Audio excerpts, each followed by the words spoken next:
Hola a todos, un saludo muy especial desde Cagua hasta Aragua, Venezuela. Les habla Rosana Rodríguez, yo soy la líder del área de consolidación de la Iglesia Cruzada Cristiana Cagua. Hoy vamos a estar haciendo una enseñanza acerca de la ruta de crecimiento en la modalidad online. Estamos viendo el libro llamado Mi Nueva Vida.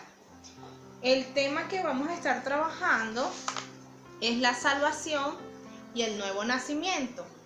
Esta es la continuación de la clase anterior. La palabra dice, porque de tal manera amó Dios al mundo que ha dado a su Hijo unigénito, para que todo aquel que en él cree no se pierda, mas tenga vida eterna. Porque no envió Dios a su Hijo al mundo para condenar al mundo, sino para que el mundo sea salvo por él. Juan 3, 16 al 17. Y como hemos trabajado antes, el objetivo de este tema es comprender que Jesús es el único camino para la salvación. Jesucristo es el camino, la verdad y la vida. En la clase pasada vimos qué era la salvación, la definimos y vimos cómo obtener la salvación. Hoy vamos a estar hablando acerca del nuevo nacimiento.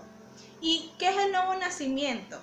Bueno, esto me hace acordar a un episodio de la palabra en Juan, cuando uno de los discípulos, o bueno, en este caso Nicodemo, le preguntaba a Jesús: Señor, ¿cómo puedo volver a nacer de nuevo?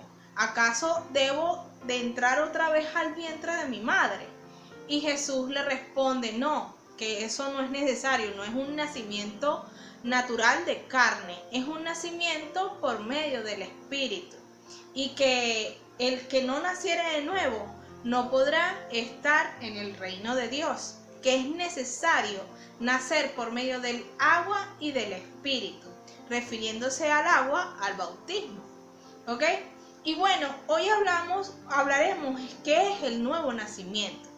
El nuevo nacimiento es un acto de transformación que ocurre en todo creyente cuando es ejecutado por el Espíritu Santo. El Espíritu Santo empieza a producir un nuevo nacimiento cuando la persona voluntariamente, por un acto de fe, empieza a confesar su pecado. Allí empieza a producirse el arrepentimiento y empieza a aplicar los principios de la palabra de Dios a su vida. En otras palabras, es decir, que empieza a tener una vida conforme a la voluntad de Dios. Eso es el nuevo nacimiento, es una transformación de pasar a una vida que desagrada a Dios a una vida agradable para Dios. ¿Cómo es esto posible? Bueno, como lo dije anteriormente, por medio del Espíritu Santo. No es algo que podamos lograr solo con nuestra propia fuerza o con nuestro propio ánimo. Nuestra voluntad humana no es suficiente para lograrlo. Lo que es suficiente o lo que requerimos como seres humanos es tener la disposición en nuestro corazón para arrepentirnos de nuestros pecados.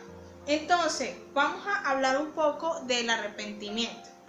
El arrepentimiento, de acuerdo a la palabra, busquemos en 2 Corintios capítulo 7, verso 10, dice lo siguiente: porque la tristeza, que es según Dios, produce arrepentimiento para salvación, de que no hay que arrepentirse, pero la tristeza del mundo produce muerte.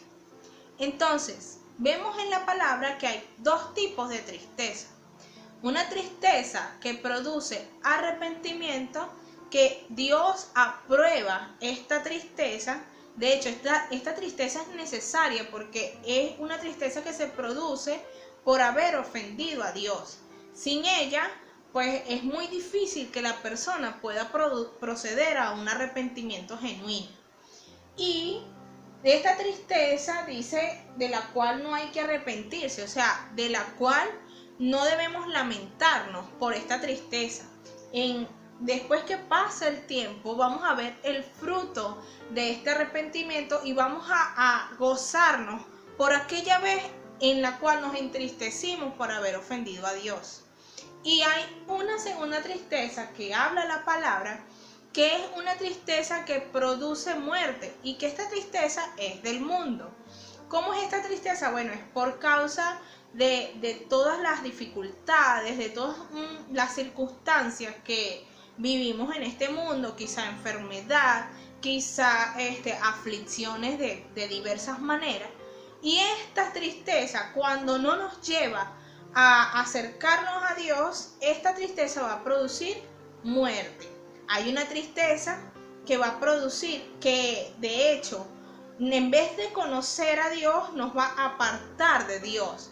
Entonces, hay dos tipos de tristeza y para que se produzca un arrepentimiento profundo y genuino en el corazón, necesitamos entristecernos, o sea, haber tenido un dolor por haber ofendido a Dios. También tenemos en la palabra, nos insta o nos instruye para que nosotros a través de esta tristeza procedamos a la confesión de los pecados. Hablamos de eso también la clase pasada en Primera de Juan, capítulo 1, verso 9. Si confesamos nuestros pecados, Él es fiel y justo para perdonar nuestros pecados y limpiarnos de toda maldad.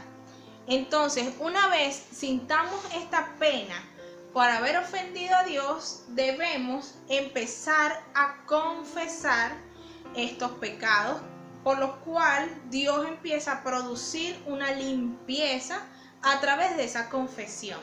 Una vez que lo hayamos confesado, una vez que lo hayamos presentado delante de Dios, empieza el proceso en el cual el Espíritu Santo empieza a sacar, a limpiar y a restaurar, a colocar en Él, en nuestro corazón, en nuestra vida, su voluntad. Y también dice en la palabra que para producir el arrepentimiento es necesario que esto vaya acompañado de una decisión de abandonar el pecado definitivamente y persistir en no volver atrás.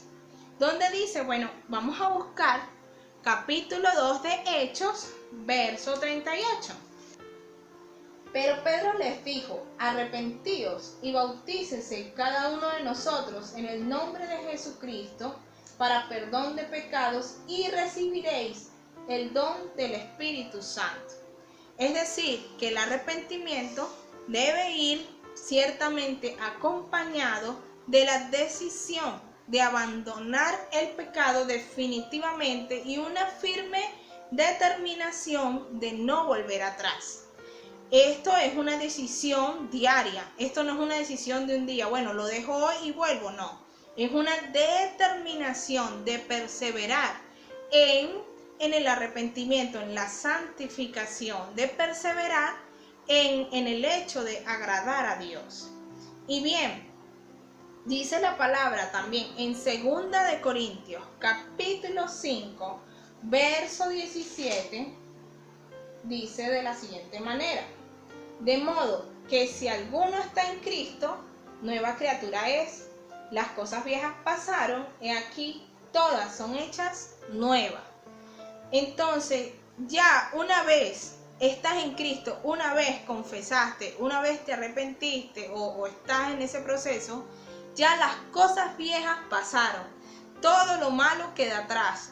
Todos esos actos quedan atrás. Ya no se te puede cobrar o facturar nada de tu vieja vida. Ahora es un nuevo nacimiento, es una nueva vida. Dice la palabra que he aquí todas las cosas son hechas nuevas. Es decir, que hay un borrón y cuenta nueva. Tu mente, tu corazón empieza a producir nuevos pensamientos, nuevas emociones, pensamientos que empiezan a ser conforme a la voluntad de Dios, emociones que empiezan a ser conforme al corazón de Dios. Empiezas a ser una nueva criatura, aún tu cuerpo físicamente hablando, va a operar en salud, en sanidad, en muchas áreas. Todas las cosas vienen a ser hechas nuevas por medio de la obra de Dios, por medio de su Espíritu Santo en cada uno de nosotros. Y en esto debemos perseverar y confiar en el poder de Dios en nuestras vidas. También, ¿cómo podemos perseverar en esto? Bien, vamos a buscar 1 de Pedro, capítulo 1, verso 23. Siendo renacidos, no de simiente corruptible, sino de incorruptible por la palabra de Dios, que vive y permanece para siempre. En otras palabras, que una vez tengamos o empezamos con el nuevo nacimiento, debemos vivir y permanecer en la palabra de Dios. ¿Cómo es esto? Bueno, tú apartas un tiempo en tu día, o 2 tiempos, 3 tiempos, de acuerdo a tu disponibilidad, a tu hambre de Dios. Apartas tiempos para leer esta hermosa palabra, para ser afirmado y arraigado en la fe. Eso es lo único que te va a garantizar tener temor de Dios y tener una nueva vida en el Espíritu, perseverar y permanecer. Bueno, con esto terminamos el tema de hoy, la clase acerca del nuevo nacimiento, y les invito a que puedan seguir estos mensajes, que los puedan compartir para que sean de edificación para muchas personas, y les invito a orar conmigo en esta hora. Señor Jesús, te damos gracias por esta clase, por este tema, y te confesamos en esta hora como nuestro Señor. Te reconocemos como Dios y como nuestro suficiente Salvador. Te pedimos, Señor, que nos otorgues el nuevo nacimiento por medio del Espíritu Santo. Que la palabra de verdad limpie nuestro corazón, limpie nuestra mente, para que la obra que iniciaste sea perfeccionada en cada uno de nosotros. En el nombre de Jesús. Amén. Amén. Bueno, si hiciste esta oración con fe, en esta tarde te bendigo y declaro que la palabra cumple el propósito con el cual es enviada en cada una de nuestras vidas. Bendiciones. Predicando a Jesús siempre.